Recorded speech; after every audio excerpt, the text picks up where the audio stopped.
good halves for both sides, wasn't it? Yeah. I suppose you expected that would come from them at some stage. They want to go just hand you over a 40-point win. No, absolutely. Exceptionally proud of the first half. I think the girls did everything that was asked of them and more. They did everything with energy and conviction, and at both ends they were really impressive. And then all we spoke about at the half time was how there's 20 minutes to go, and we got them out there nice and early and whatever. But to Boomers' credit, they came out and were really good, but there was a real shift in our energy, so that's something we've got to look at. But we set up a really good win in the first half, so we focus on that mainly. Yeah, well, you talk about a shift in energy, but what did Melbourne do better that you just couldn't counteract? Honestly, without taking anything away from them, there was a real difference in our early talk. We weren't executing our scouts. We fell asleep. First two plays, we just did exactly what we weren't meant to do on balls, like just little mental things. We just switched off, and that's what we've been. That's one of the things we've got to work on and demand better of ourselves. Every player's got to make sure that they stay switched on the whole time. And we did comment that even though there was a big deficit at half time, every single time we switched off, they scored and punished us for it. And that's WNBL. You're playing against quality teams, quality opponents, and you just can't do that. And I think Boomers were always going to keep running their stuff and keep pushing and keep going. And they did a really good job of executing that offensively in the second half. Our offence, we were going back to 1-2 passes and being stagnant, and defensively the energy just wasn't there, and as I just said, we weren't following our scouts. So I think it was a bit of both them and us, to be honest. Is there a tendency, you relax a bit, you're up by so much and you come out, you've taken the game to you, after half time, was it we'll let the game come to us a bit more? No, not at all. But at the end of the day, guys, we won. So I'm more focusing on that. I think there was some really good things out there, and all of our edits are going to focus on the fact that we had whatever it was, a 25-point lead at half time, and that set us up. And I think the girls looked so impressive. And we missed a lot of foul shots, which also would have, if you look at 8 from 17, which is so uncharacteristic of us, there's the scoring that we were missing because we were getting to the foul line and not finishing it off. So I'm very much focusing on the positives. Games against Melbourne are always really physical and entertaining, and 40 minutes is a long time. So for me, there's far more positive than negative.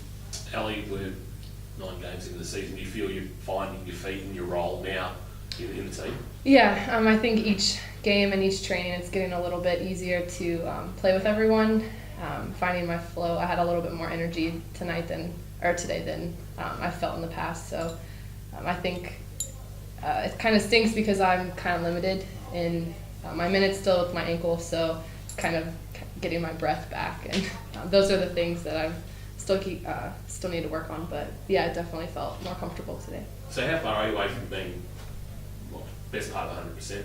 I don't know, it's still kind of day to day. I feel my ankles feel really good. It's just a trainer kind of limiting right now. So. Yeah. I suppose that's an upside, Larissa, in terms of obviously Ally's still not at 100%. You've still got to get Nat back. You're 6-3. That's right. There's so much to build on, and you've probably still got areas to work on as well. That you must. What are we, third of the way through the season? Absolutely. It's 6 wins that no one can take away from us, and they've all been hard fought. They're all against really quality opponents. And yeah, really, we've been undermanned. We've had Nat out for 6 games now, and that's the first 3 games she played. She was just fantastic and in really good form, and we had a really good click going. So.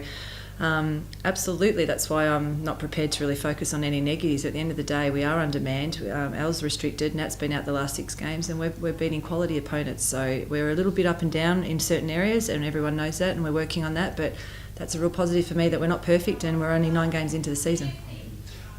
Same as during this week for training. You're coming up again to winless Adelaide. Just another game.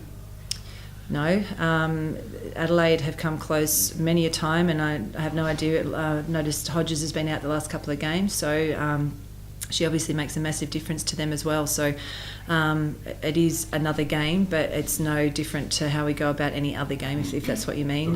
They've come very close to beating many teams. They pushed Bendigo to overtime in their very first game of the season. They've pushed a few opponents week to week. I think they only went down to Perth by 12 2 weeks ago without Laura Hodges. So Chris is doing a great job with those girls, and they'll get better and better. So you cannot be switched off against any opponent this year or you get punished. Ally, you've played a lot of basketball. We played with many savvier veterans and just in terms of just, you know, being able to, I suppose, compose a team, but also find the right move at the right moment, or, you know, grab a big rebound or something like that. Yeah, she's great to play with. I think she brings so much experience, and she's always constantly talking to us, and especially in the post position, she has a lot of good things to say. So yeah, it's been really fun playing with her so far. Is she a luxury, Larissa? Oh, absolutely. Everything about her. I think I've mentioned before, just her professionalism. I mean, I played against her. That's how long she's been around.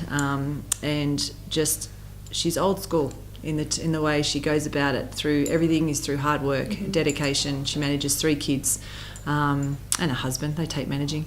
Such a good attitude, like Yeah. all the time. She's so even keeled, like not in a bad way. She doesn't get on highs or lows, and it's just a steady presence that everyone can look to. She's always ready to go, and she just goes about her business in the best possible way. She really leads by example. So every single player on this team has a role to play, and when they do it, they do what they did in that first half tonight. They're really exciting to watch, and Sino's a really big part of it. You haven't won 3 in a row this year. You've had that yo-yo effect throughout the year. Is that something you want to string wins together rather than, you know, going, you know, winning 2, losing 1, or, you know, win-loss, win-loss? I don't know any coaches that wouldn't love to string some wins together. That would be good, but it really is the old cliche, one game at a time, to work on the things we need to work on. And every week will Nat be back in? When can Ally train? There's just little things that we're focusing on to really step by step get us to where we need to be. And in the meantime, you look at your Amy's and your Stephs and your Sinos, your Lozies, Meals, Plicky, Rosie, Ally, that they're just coming along really well. Like every single one of them is putting so much work in, and then I've got like the luxury of a Bree and a Rach and a Rady coming in, always constantly pushing them. So there's some really impressive stuff from these girls going on behind the scenes. So hopefully there's better things to come. Thank you, ladies. Thank you. Thank you.